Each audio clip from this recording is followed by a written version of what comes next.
presidente Lula afirmou a aliados que não aceitou a derrota imposta pelo Senado e que vai insistir na indicação do advogado-geral da União, Jorge Messias, para o Supremo Tribunal Federal. A apuração é do âncora Gustavo Uribe. Lula tem dito nos bastidores que fará as articulações pelo nome de Messias pessoalmente. Ele, inclusive, se dispôs a conversar até com senadores da oposição. Ainda não está definido quando Lula vai reenviar essa indicação. Ele avalia que o veto ao chefe da AGU foi um erro do Senado por uma disputa política que vai além do nome escolhido para o STF. A leitura de Lula é que o presidente da casa, Davi Alcolumbre, atuou diretamente contra Messias. Isso porque o preferido do senador para a vaga deixada por Luiz Roberto Barroso no STF era Rodrigo Pacheco. Agora, então, vamos ao debate. Começando contigo, Vinícius Poit. Lula erra ou acerta ao insistir em Messias para o STF? Débora, ele tem todo o direito de querer insistir no que ele quiser, mas, na minha opinião, ele erra, né? Porque quando o respeito às instituições lhe convém, é uma afronta, temos que respeitar as instituições, temos que fortalecer as instituições. A hora que a instituição funciona, a tripartição do poder funciona, os pesos e contrapesos funcionam, e o Senado, democraticamente, seguindo a Constituição, nega um pedido, ué, a instituição não funciona? Aí ele fala, não, eu não concordo, o Senado está errado aí porque agiu politicamente. Mas, gente, o ser político, a gente age politicamente na nossa vida, toda hora. Imagina um senador, é óbvio que agiu politicamente também, além de analisar outros critérios, né? E se o Senado ou o presidente do Senado preferia outro, né, ou seja, Rodrigo Pacheco, tem todo o direito de preferir e de votar. E o Lula perdeu essa votação, acabou. Esse é o rito. Ele pode insistir, é óbvio, mas eu acho um erro gigantesco. Até porque, bom, sabe-se lá o que o Lula e a turma aí do governo vai ter que fazer para ganhar o voto desses senadores, né? Sem fazer nenhuma acusação aqui, mas para converter alguns votos, gente, pelo amor de Deus, tudo que eu já vi acontecer lá em Brasília, sabe? Graças a Deus passando muito longe de mim. Mas você acha que esses senadores, não, eu votei contra o Messias, agora eu vou votar a favor. Por quê? Por quê? O duro é que não dá para saber, né? Quem votou a favor, quem votou contra e quem vai mudar voto. Mas eu acho que não vai nem prosperar essa ideia, porque também, aí pensando no Messias, tá? Apesar de não concordar com a postura dele, não concordar com o que ele se sujeita a fazer a mando de Dilma, a mando de Lula, né? O Messias passou por uma situação muito difícil, né? Não quero o mal de ninguém. Vai expor o cara novamente a isso, com algum risco de perder de novo. Com algum risco de perder de novo. Portanto, eu não faria isso, Débora, pelo respeito ao funcionamento das instituições, né? A sabatina no Senado foi feita para isso. Se os senadores representam o povo, não querem, vetaram, e não foi por pouquinho voto, não. Precisava de 41, ele teve 34 favoráveis só. Precisa de bastante voto, né? Nessa conta aqui já deu 7. Então não é pouca coisa. Portanto, se eu sou Lula, eu me preocuparia, inclusive, com o próprio Messias. Porque se o Lula indica de novo e perde de novo, aí é o fim da picada, né? Eu não acho que uma indicação do ministro do STF é motivo para ficar medindo força para o Senado. E aí tem até um prazo para poder reivindicar, né? Vai deixar a vaga lá só para ele querer provar um ponto? Pense em outra indicação e vamos embora, vamos preencher essa cadeira, né? Com a instituição funcionando.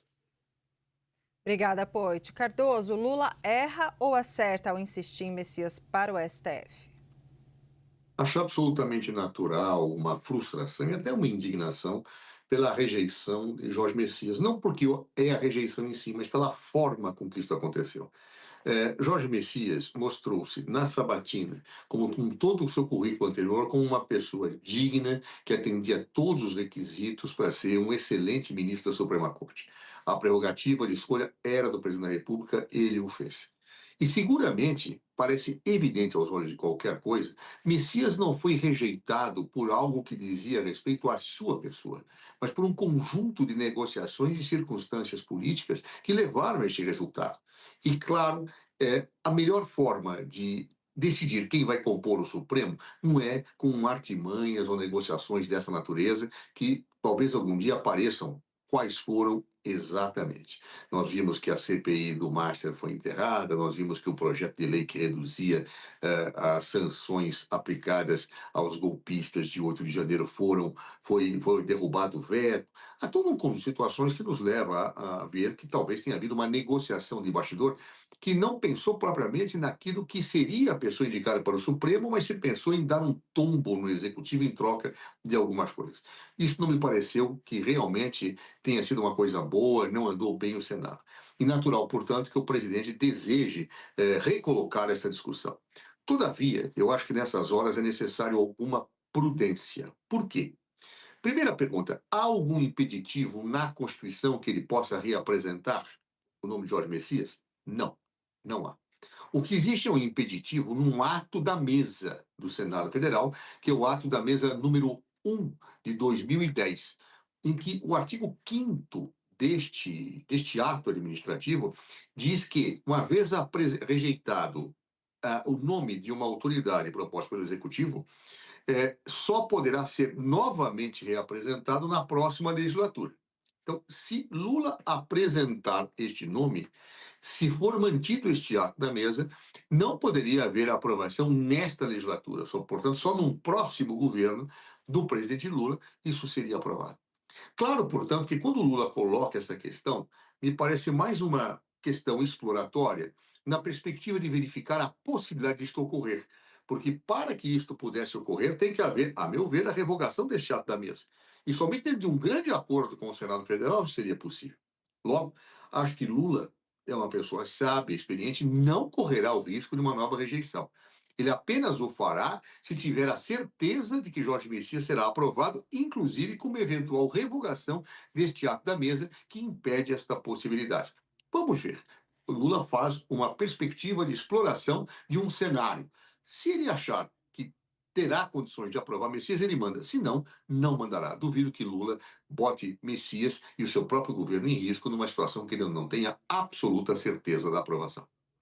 Até porque aí precisaria de duas grandes articulações, né?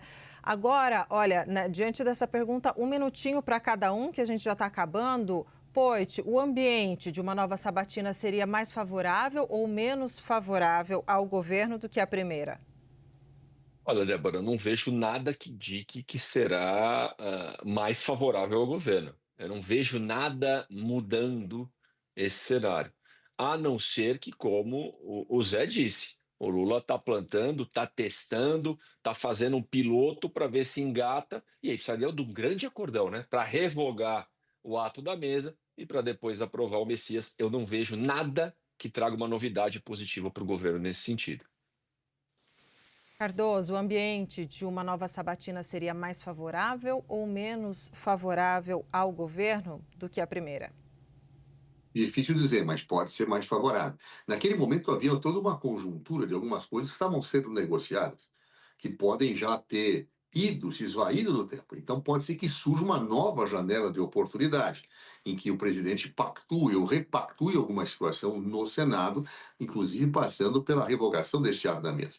Se ele conseguir fazer isso, a aprovação de Jorge Messias poderá ocorrer. Por isso, Lula, nesse momento, eu acho que está fazendo uma prospecção, jogou a isca para analisar e medir eventuais consequências de um envio que só fará se tiver absoluta segurança da aprovação.